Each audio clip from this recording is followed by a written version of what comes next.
दोस्तों नमस्कार, जोहार। चलिए जानते हैं झारखंड सूबा की ताजा खबरों को, लेकिन उससे पहले अगर आपने अभी तक इस चैनल को सब्सक्राइब नहीं किया तो सब्सक्राइब कर लें, जिससे कि आपको झारखंड सूबा की ताजा खबर रोजाना मिलती रहे।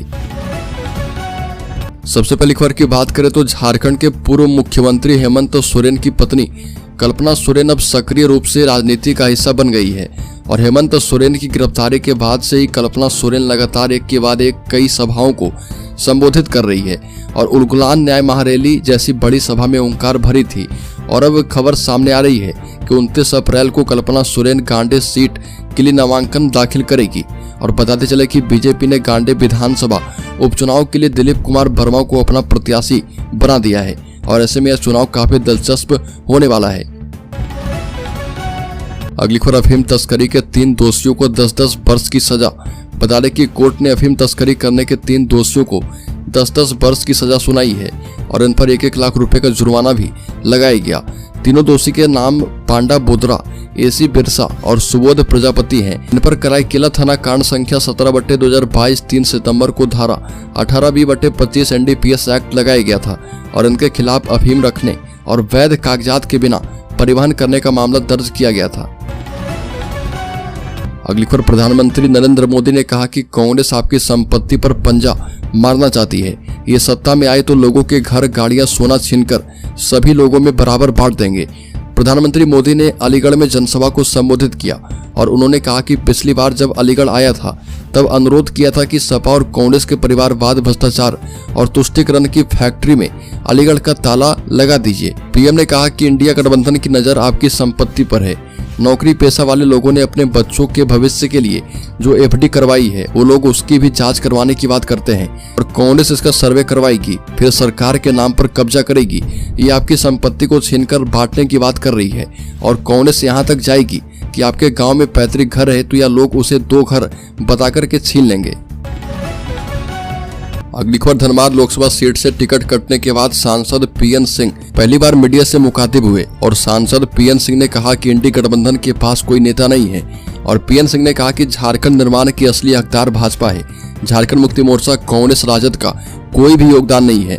झारखंड मुक्ति मोर्चा झारखंड आंदोलन के नाम पर अलग राज्य निर्माण पर केवल आंदोलन करता रहा, लेकिन जब 1991-92 में केंद्र में नरसिंह राव की अल्पमत की सरकार में झारखंड मुक्ति मोर्चा को अवसर मिला तो गवा दिया, जबकि झारखंड मुक्ति मोर्चा सरकार का हिस्सा था। झारखंड मुक्ति मोर्चा चाहती तो अलग राज्य बन सकता था, लेकिन उस पार्टी के नेता ने आंदोलन को बेच दिया। हालांकि केंद्र में जब अटल बिहारी वाजपेयी की सरकार बनी तब झारखंड अलग राज्य बना था। बड़ी खबर, पत्थलगढ़ी वाली बेलोसा बबीता कच्छप ने खूंटी लोकसभा सीट से दाखिल किया नामांकन। बता दें कि पत्थलगढ़ी आंदोलन वाली बेलोसा बबीता कच्छप ने खूंटी लोकसभा सीट से अपना पर्चा दाखिल कर दिया है और बेलोसा बबीता कच्छप ने निर्वाची प्राधिकारी के कार्यालय में जाकर अपना नामांकन दाखिल किया। पत्थलगढ़ी आंदोलन वाली बेलोसा बबीता कच्छप ने खूंटी लोकसभा सीट से अपना पर्चा दाखिल किया है। बड़ी खबर, राज्य के पलामू जिले के पांकी थाना क्षेत्र के आसेहार गांव में माइंस में खाना बना रहे एक युवक को चाकू मारकर किया अधमरा। आरोपियों की जांच में जुटी है पुलिस। बता दें कि 3 युवकों ने मिलकर माइंस में खाना बना रहे एक युवक को चाकू मारकर अधमरा कर दिया और बता दें कि युवक के पीठ पर चाकू से हमला किया गया। हमला करने के बाद आरोपी तीनों लोग फरार हो गए और इधर आरोपियों की गिरफ्तारी की मांग को लेकर स्थानीय लोगों ने आसेहार चौक को जाम कर दिया और इधर घटना की सूचना मिलते ही पांकी थाना पुलिस मौके पर पहुंची और पूरे मामले को शांत करवाया। अगली खबर, झारखंड के गोड्डा लोकसभा सीट से कांग्रेस ने अपना उम्मीदवार बदल दिया है और कांग्रेस ने गोड्डा से प्रत्याशी बदलकर दीपिका पांडे की जगह प्रदीप यादव को उम्मीदवार बनाया। पार्टी ने इससे पहले सीट से दीपिका पांडे सिंह को टिकट दिया था। अब प्रदीप यादव को उम्मीदवार बनाए जाने पर राजनीति भी शुरू है। गोड्डा से बीजेपी उम्मीदवार निशिकांत दुबे ने प्रदीप यादव पर बड़ा आरोप लगाया और साथ ही कांग्रेस पर हमला किया। कहा कि एक महिला का टिकट काटकर रेप के आरोपी को टिकट दे दिया, ऐसे झूठे आदमी के खिलाफ क्या प्रचार करेंगे। निशिकांत दुबे ने कहा कि जो आदमी 4 बार हार चुका है, इनके ऊपर रेप का आरोप है, अपने कार्यकर्ता से रेप का आरोप है और पिछली बार जनता से कहा था कि यह मेरा आखिरी चुनाव है और ऐसे झूठे आदमी के खिलाफ क्या प्रचार करने वाले हैं। अगली खबर, साहिबगंज एवं गोड्डा से 2 चोर गिरफ्तार, 3 बाइक जब्त। बता दें कि बाइक चोरी के मामले में राजमहल पुलिस को बड़ी सफलता हाथ लगी है। गुप्त सूचना के आधार पर एसडीपीओ के निर्देशा मुताबिक राजमहल पुलिस थाना क्षेत्र के मंगल हाट में चोरी की बाइक बिक्री करने पहुंचे साहिबगंज नगर थाना क्षेत्र के अर्जुन सिंह उर्फ देवा सिंह को गिरफ्तार किया गया है और बाइक का सत्यापन करने पर कोई कागजात नहीं था। एसडीपीओ विमलेश कुमार त्रिपाठी ने कहा कि गिरफ्तार देवा सिंह झारखंड एवं बिहार में अंतर्राज्यीय गिरोह संचालित करता है। उसकी निशानदेही पर राजमहल पुलिस की छापेमारी दल गोड्डा जिला के मेहरमा थाना क्षेत्र में छापेमारी करके शेख अंसार नामक व्यक्ति को कस्बा दूधीचक से गिरफ्तार किया गया है। अगली खबर, झारखंड में लोकसभा चुनाव की तैयारियां तेज। रांची में 42 हेलीपैड का किया जाएगा निर्माण। लोकसभा चुनाव को लेकर जिले में 42 हेलीपैड एवं हेली ड्रॉपिंग चिन्हित किए गए हैं। यहां मतदान के दौरान जरूरी चीजों एवं मतदान कर्मियों को लाने या फिर लेकर जाने की व्यवस्था की जाएगी और साथ ही इमरजेंसी होने पर इन चयनित स्थलों का उपयोग किया जा सकता है। और इसको लेकर जिला निर्वाचन पदाधिकारी राहुल कुमार सिन्हा ने भवन प्रमंडल को पत्र लिखकर इन स्थलों की स्थिति की रिपोर्ट मांगी है, जिससे ये पता चल पाए कि यहाँ पर हेलीपैड का निर्माण एवं हेली ड्रॉपिंग की व्यवस्था हो सकती है या फिर नहीं। बड़ी खबर, राजमिस्त्री सरवर अंसारी हत्याकांड का खुलासा, 5 आरोपी गिरफ्तार। रांची के बेड़ो थाना पुलिस ने राजमिस्त्री सरवर अंसारी हत्याकांड मामले का खुलासा करते हुए 5 लोगों को पकड़ा और इनमें पंचम उरांव, शंकर उरांव और महावीर उरांव शामिल है। जबकि मामले में 2 नाबालिग को निरुद्ध किया गया है और इनके पास से घटना में इस्तेमाल किया गया बाइक बरामद किया गया। ग्रामीण एसपी सुमित अग्रवाल ने संवाददाता सम्मेलन में बताया कि 20 अप्रैल को मुबारक अंसारी रात 8 बजे फोन करके थाने में सूचना दिया था कि उसके छोटे भाई सरवर अंसारी, जो कि राजमिस्त्री का काम करते हैं, वो शाम को अपने लेबर बिरसमुनि उराइन को पैसा देने के लिए चरिया गांव गया था, जो कि अभी तक घर नहीं आया। बड़ी खबर, हाथ में भगवत गीता, मन में मजबूत इरादा, पहली बार चुनावी मैदान में उतरी है गौरी। कई महीनों तक चले मंथन के बाद झारखंड कांग्रेस ने रांची लोकसभा सीट से रांची के पूर्व सांसद और केंद्र में मंत्री रहे सुबोध कांत सहाय की बेटी यशस्विनी सहाय उर्फ गौरी को लोकसभा का टिकट दिया है। और गौरी पहले दिन जब मीडिया के सामने आई तो उन्होंने अपने हाथ में भगवत गीता रखा था। गौरी बताती है कि भगवत गीता उन्हें काफी आत्मबल देता है। वो कहती है कि गीता पुस्तक नहीं बल्कि एक धर्म और ट्रेडिशन है जो व्यक्तिगत जीवन को आसान करता है। बड़ी पर कोरबा जनजाति गांव में नेताओं को घुसने नहीं देंगे, वोट भी नहीं डालेंगे। गुमला से 80 किलोमीटर दूर कोरबा जनजाति बहुल धोबारी, कुदर कोना, उराई कोना, बंध कोना एवं डुमर पानी गांव में नेताओं के घुसने पर रोक लगा दी गई है और ये सभी गांव अलवर टेक्का जारी प्रखंड में पड़ता है और छत्तीसगढ़ राज्य से सटा हुआ है। इन सभी गांव में विलुप्त प्राय आदिम जनजाति कोरबा के लोग रहते हैं और कोरबा जनजाति की शिकायत है कि आजादी के 76 साल के बाद भी उनके गांव की तकदीर एवं तस्वीर नहीं बदली है और इन गांव में आवश्यकता की कोई चीज नहीं है, इसलिए उनकी जिंदगी जंगल एवं पहाड़ों तक सिमट कर रह गई है।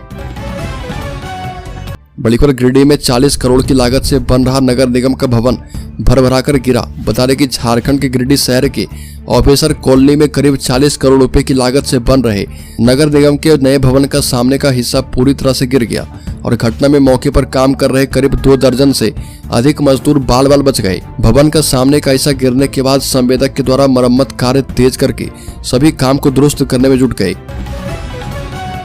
अगली खबर, सरयू राय लड़ सकते हैं धनबाद से लोकसभा चुनाव। बता दें कि भारतीय जनतंत्र मोर्चा ने घोषणा कर दी है कि वह धनबाद लोकसभा सीट से चुनावी मैदान में उतरेगी और प्रेस कॉन्फ्रेंस में कहा गया कि पार्टी यहां से प्रत्याशी मैदान में उतारेगी। सरयू राय ने कहा कि उन्होंने कांग्रेस प्रत्याशी अनुपमा सिंह को समर्थन नहीं दिया है और सरयू राय ने कहा कि अनुपमा सिंह उनसे मिलने जरूर आई थी, लेकिन उन्होंने व्यक्तिगत आशीर्वाद दिया था जो एक बेटी और बहू को दिया जाता है। अगली खबर, राज्य के बोकारो जिले में पेट्रोल पंप के पास झाड़ियों में मिला 100 हत्या की आशंका। बोकारो के सेक्टर 5 स्थित पेट्रोल पंप के पीछे झाड़ियों में एक व्यक्ति का छत बिछत अवस्था में 100 पड़ा मिला। स्थानीय लोगों की सूचना पर सेक्टर 4 थाना पुलिस मौके पर पहुंची और जांच पड़ताल के बाद 100 को पोस्टमार्टम के लिए सदर अस्पताल भेज दिया। 100 की पहचान नहीं हो पाई है और थाना प्रभारी आर्यन राणा ने बताया कि 100 देखने से प्रतीत होता है कि व्यक्ति की हत्या कुछ दिन पहले की गई है और साक्ष्य छुपाने के लिए झाड़ियों में छुपा दिया गया। बड़ी खबर, गैंगस्टर अखिलेश सिंह बरी, पूर्व जज पर फायरिंग मामले में 16 साल के बाद आया फैसला। जमशेदपुर के साक्षी थाना क्षेत्र में पूर्व जज आरपी रवि पर फायरिंग करने के मामले में फैसला आया है और कोर्ट ने मामले में आरोपी गैंगस्टर अखिलेश सिंह को साक्ष्य के अभाव में बरी कर दिया। अखिलेश सिंह की पेशी दुमका जेल से वीडियो कॉन्फ्रेंसिंग के माध्यम से की गई थी और मामले में आरोपी मनोरंजन सिंह लल्लू, बंटी जायसवाल और रितेश राय के खिलाफ कोर्ट में मामला अलग से चल रहा। बता दें कि साक्षी थाना क्षेत्र में 20 मार्च 2008 को जेल चौक से निकट बाइक सवार अज्ञात बदमाशों ने आरोपी रवि को गोली मारी थी और इसे जख्मी पूर्व जज का इलाज टीएमएच में किया गया था। बड़ी खबर रांची में आयोजित उलगुलान न्याय महारैली की पूरी जिम्मेदारी कल्पना सोरेन ने अपने कंधे पर ले रखी थी और खुद फोन करके गठबंधन के नेताओं को निमंत्रण दिया। इस रैली में 5 लाख लोगों के शामिल होने का दावा किया गया। मैदान में भीड़ तो थी लेकिन संख्या 5 लाख तक नहीं पहुंची। इस रैली का महत्व इसलिए भी अधिक रहा क्योंकि राज्य में चौथे चरण में मतदान होना है और 13 मई 2024 को राज्य के 4 सीट सिंघुम, खूंटी, लोहरदगा और पलामू में मतदान होना है।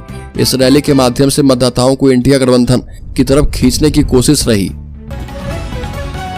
अगली खबर लातेहार में एक ही परिवार के 3 की हत्या, अर्धविक्षिप्त है आरोपी युवक, पिता और 2 चचेरी भाभी को भी मारा, पुलिस ने किया गिरफ्तार। बता दें कि लातेहार जिले के सरयू प्रखंड के चौराहा पंचायत के डबरी गांव में अर्धविक्षिप्त एक युवक रंजन उरांव ने पिता समेत अपने परिवार के 3 लोगों की हत्या कर दी और युवक ने धारदार कुल्हाड़ी से मारकर तीनों की हत्या की है और जबकि इस घटना में 2 अन्य लोग घायल हैं। मृतकों में आरोपी के पिता सूरज उरांव, चचेरी भाभी अनुपमा देवी एवं मंसूरिया देवी शामिल है। वहीं घायलों में आरोपी के चचेरे भाई अमलेश उरांव और उनकी पत्नी हीरामणि देवी शामिल है। स्थानीय लोगों के मुताबिक डबरी गांव निवासी रंजन उरांव मानसिक रूप से विक्षिप्त है। अगली खबर झारखंड के शेयर होल्डर्स इन्वेस्टर्स के लिए बड़ी खबर। झारखंड के वैसे निवेशक जो कि शेयर बाजार में निवेश करते हैं उनके लिए सामने आई बेहद ही महत्वपूर्ण खबर। बता दें कि 108 रुपए का शेयर मिलेगा 40 रुपए का डिविडेंड। 5 दिनों में ही 91% भागा है स्टॉक। बता दें कि फोर्टिस मल्हार हॉस्पिटल्स लिमिटेड अपने शेयर धारकों को डिविडेंड का तोहफा देने वाली है। कंपनी हर शेयर पर 40 रुपए का डिविडेंड देगी। डिविडेंड के भुगतान के लिए रिकॉर्ड डेट 23 अप्रैल 2024 रखी गई है और इस बीच कंपनी के शेयर में जमकर खरीदारी हो रही है।